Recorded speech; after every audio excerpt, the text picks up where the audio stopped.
Second, let's look at the uncertainty of waiting. The uncertainty of waiting in 1 Kings chapter 17, verses 7 through 24. I'll read verses 7, 8, and 9. 1 Kings 17, 7, 8, and 9. Sometime later the brook dried up, because there had been no rain in the land. Then the word of the Lord came to him, "Go at once to Zarephath in the region of Sidon and stay there. I have directed a widow there to supply you with food." Now Elijah was at the brook dried up, and God said, "Go to the widow's house in Sidon." I wonder why there? There could have been many other places. Maybe because Queen Jezebel is from there, and the headquarters of Baal is in Phoenicia, in Sidon. So God is showing, well, he was supposed to bring rain and he didn't bring rain. Now let me go to his backyard and show him that he doesn't exist. Which, by the way, is a completely illogical statement that I just said. Because if he doesn't exist, then you can't show that he doesn't exist. And if he does exist, you can't show that he doesn't exist. So, but you get the idea.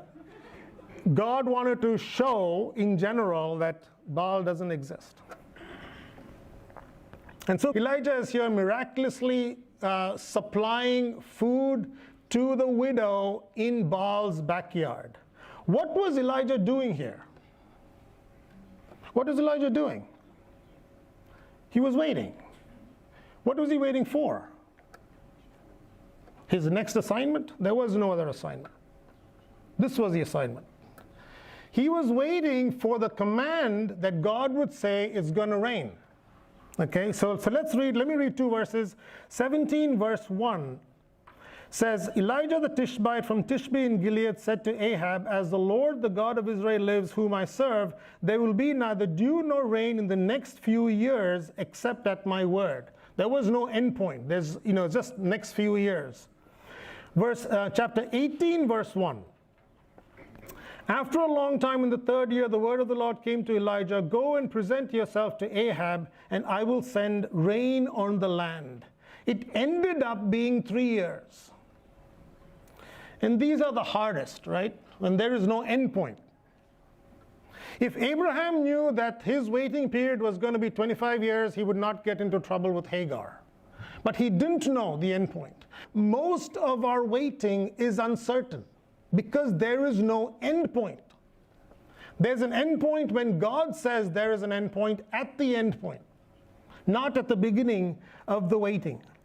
And so the more we wait without an end point, then we wonder about so many different things. Doubts start coming in. Did God hear me? Am I doing the right thing? Am I following God's will, or should I have gone another route? Did I do something wrong? Is God punishing me for sin?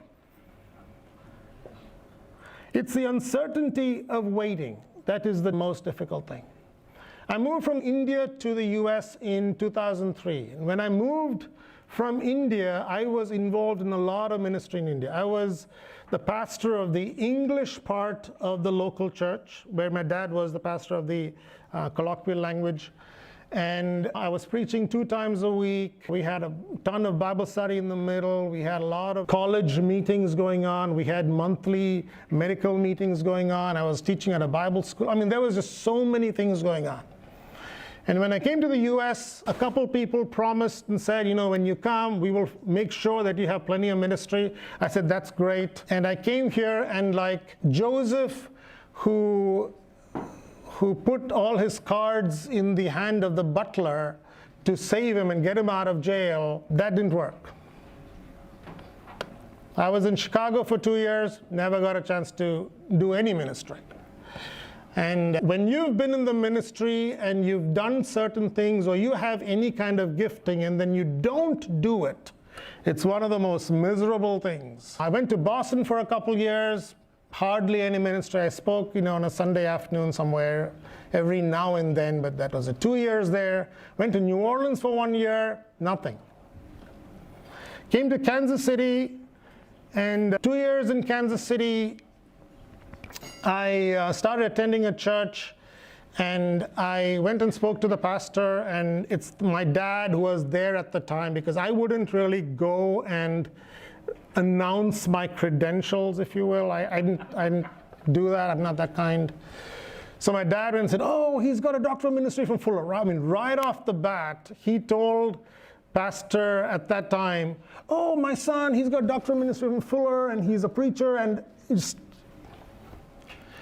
so yes, and about a few weeks later, Pastor Kim May, I mean, one of the most godly people I've met, Pastor Kim May said, okay, why don't you come and speak at our adult Sunday school on the topic of Jesus? I mean, there's no greater topic than the topic of Jesus. Come and speak and talk. I said, sure. I got my little laptop and went there, and he was there attending the adult Sunday school in this little tiny room on the other side of the church. And he was there taking notes, and after that little session was done, he came and said, that was great, I took notes. I mean, who says that? Which senior pastor says that to this new guy who came out of nowhere? And since then, I was on a regular teaching schedule at church. That was 7 years since I first came to the US. And that was about 11 years ago. I was on the earlier side of life, not as I am now.